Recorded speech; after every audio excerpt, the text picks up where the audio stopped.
I'm here at VIMS with Miss Marcellus. She's showing me the vessels they use to map and take core samples. We learned that there are mountains and valleys on the ocean floor, and that there's natural oil seepage. We need to know more about the topography of the ocean. Can you tell me exactly what the floor looks like? It's magnificent. Under the ocean, you can find the tallest mountains, the deepest valleys, and the flattest plains on Earth. Sounds fascinating, but I don't see any mountains or valleys when I swim. That's because where you swim is actually the continental shelf. This area is located along the edge of the continent and can extend 10 to 200 kilometers offshore. So are mountains the next area? No, next comes the continental slope. It starts at the edge of the shelf and dips steeply until you reach the abyssal plain, which is one of the flattest areas on Earth. And the next area is where the tallest mountains are, right? Right.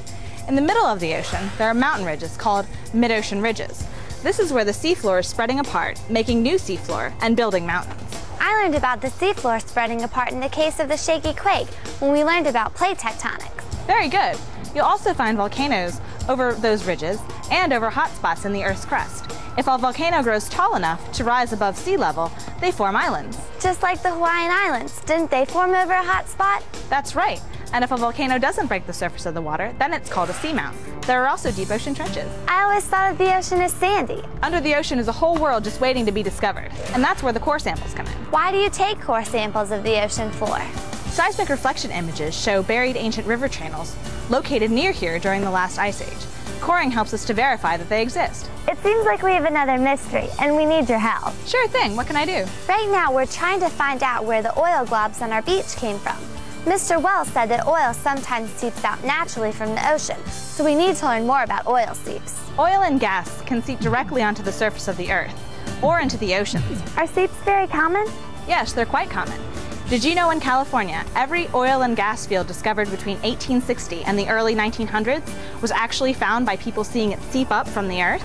So how does oil and gas seep out? Seeps can come from a single point or from as many as 30,000 individual little holes. Divers describe high seepage areas as looking like a whole bunch of gopher holes. How much oil and gas seeps out? It varies from place to place and can range from nearly impossible to detect to thick oil films with globular deposits called tar balls. That sounds like what's on our beach. We learned that most of the oil seepage occurs along the Gulf of Mexico, so we thought that a current could be carrying the oil globs to our beach. But we learned that there aren't any currents that carry things to Virginia from the Gulf of Mexico. What about the Gulf Stream? We know that the Gulf Stream flows northward from the central part of the Atlantic Ocean and turns back towards Europe up around Canada. So I don't think that's the answer. You might want to learn more about the Gulf Stream. You're right. Maybe it is the Gulf Stream. Thanks, Ms. Marcellus. You're welcome. It's my pleasure to help out the Treehouse Detectives. Let me show you something else.